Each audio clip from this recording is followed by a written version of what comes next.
gonna be honest. I'm a bit of a geek, but I'm actually kind of like the bad kind of geek. I don't really understand a lot of stuff to do with computers or coding, or I don't even know HTML. So I'm a superficial geek. I just like playing with stuff on Twitter and on Facebook and on the web, which is probably why it's gonna be a really bad mistake for me to watch something like this.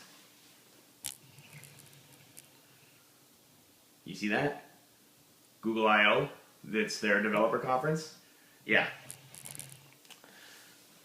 I don't think I'm going to understand more than half of the stuff that's here, but they'll probably showcase some really cool things. So, hey, cheers.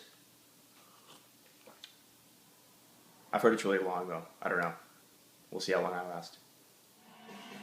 Here's to what you build next. See, I told you, this is clearly a developer conference. I'm already in over my head. And on behalf of Google, why don't we try that again, Jay? Well, that's not good. Ooh. Demo fail. That's a rookie mistake. You hate to see that happen. You really do. Okay, here we're adding a new report in the acquisition section. This is a conversion funnel report with data from Google Play. It shows us where our Guys are going to be trying to do. So we're ready to switch to the overhead? Thanks.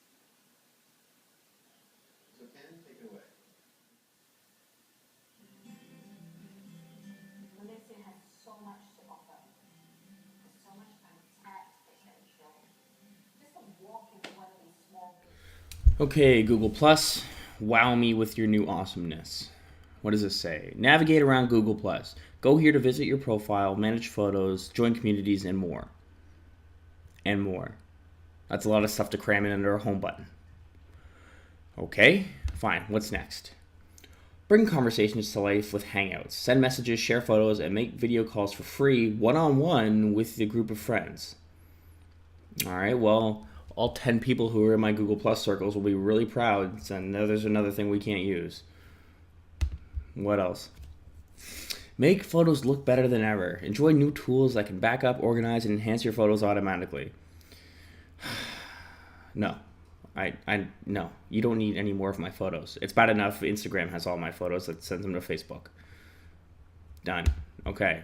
Congratulations, Google. You created something else that nobody will ever use. Although this does look kind of cool. I might play around for a little bit. Heading to the Apple Store to try and pick up a new Lightning to 30-pin adapter for my phone because the one I had broke. I don't know how it broke, but it doesn't work anymore. So hopefully I'll be able to pick one of those up and get out of there for less than $30. We'll see. And later tonight, I'm going to go check out Star Trek Episode 2. I say that because, J.J. Abrams is now in charge of both, so hopefully he won't ruin Star Wars and Star Trek.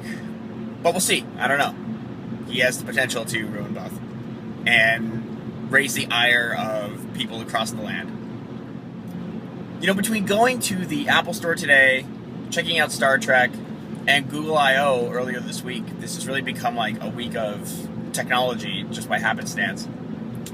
And the whole thing that I can't help but shake the feeling is the idea that all this great technology, whether it's, current or in the future, will all lead to that, utopian vision that actually Star Trek promises us.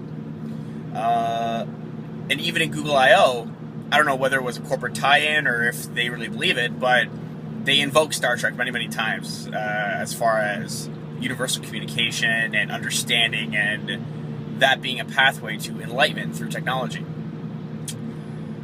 I don't think it's quite so easy. I mean, sure, it looks great, both on screen and in the real world. And when you step into an Apple store, it very much looks like you're stepping into Star Trek, or at least the set of J.J. Abrams' vision of Star Trek, with the glistening white, maybe fewer lens flares, but that's neither here nor there.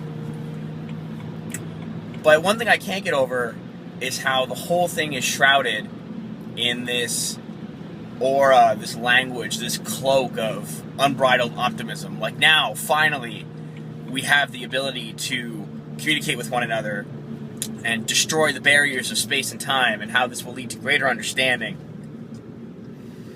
I don't really think Google Plus or Hangouts is really going to do all that. And I don't think they think that either. I mean, that would be silly.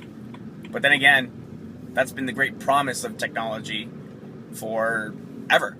Every new update, no matter how small, is always given as, here it is, this is the chance, now we can finally do it.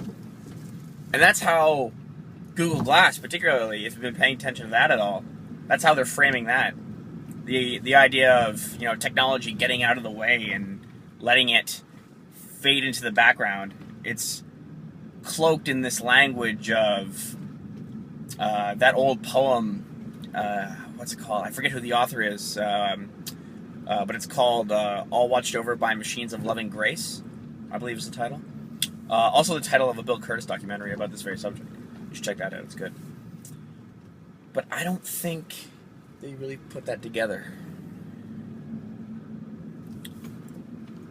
Technology is neither good nor bad, right?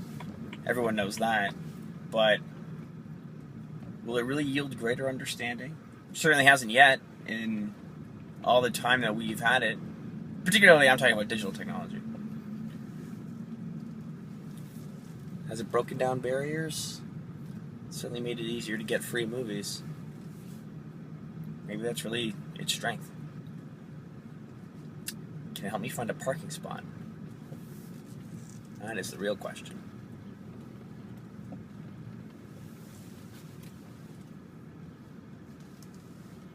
Oh well. Let's go see what's happening at the Apple Store.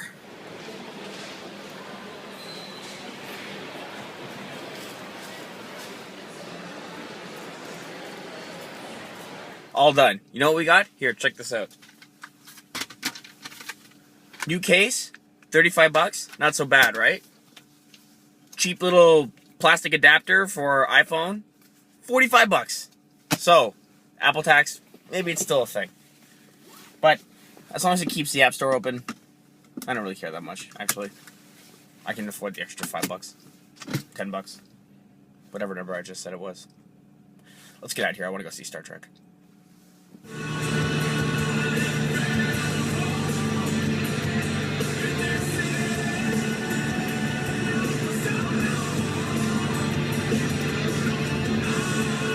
I hate the radio.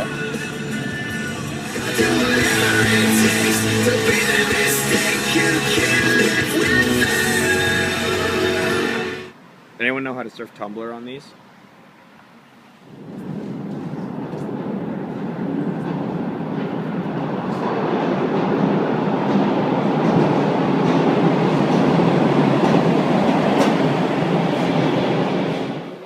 Alright, here we go. God, I hope there isn't some stupid twist. Okay, there is a twist and it's pretty stupid. But overall, Star Trek wasn't that bad. It's a pretty decent action movie, minus the big twist that isn't actually all that big to begin with. Certainly better than Iron Man 3 and what that tried to pull off. The real problem I have with Star Trek is that these movies inevitably become some kind of like big action adventure saga in space, run and gun, blah blah blah, when that's not really what the series was about. If you look at the original series and then even more so with the Next Generation a few years later, it was more about the dialogue, about the diplomacy, about trying to solve these problems as an allegory for what's actually happening in the world. The problem with these movies, and even the ones that came before, the original movies, is that they inevitably become these like shooters or these chase sequences in space that go on for way too long. So it really is unfortunate to see them kind of downgraded like that. The great thing about Star Trek is that it burns so slowly. You get these nice, drawn out, fleshed out conversations and ideas and themes. Whereas with these, it's just, you know, we're going to chase a bad guy through space for 2 hours, and at the end of it, everything will come up roses. There is a pretty good article in The New Yorker about the new movie being an allegory for the drone war and what the United States is doing, which is actually pretty cool. I'll put it in the show notes underneath, so be sure to click on that. But it was okay. You know, I guess I'm perpetually disappointed with these types of things. I don't know. Anyway, thanks for liking this week's video. Hope you subscribe. We'll see you next time.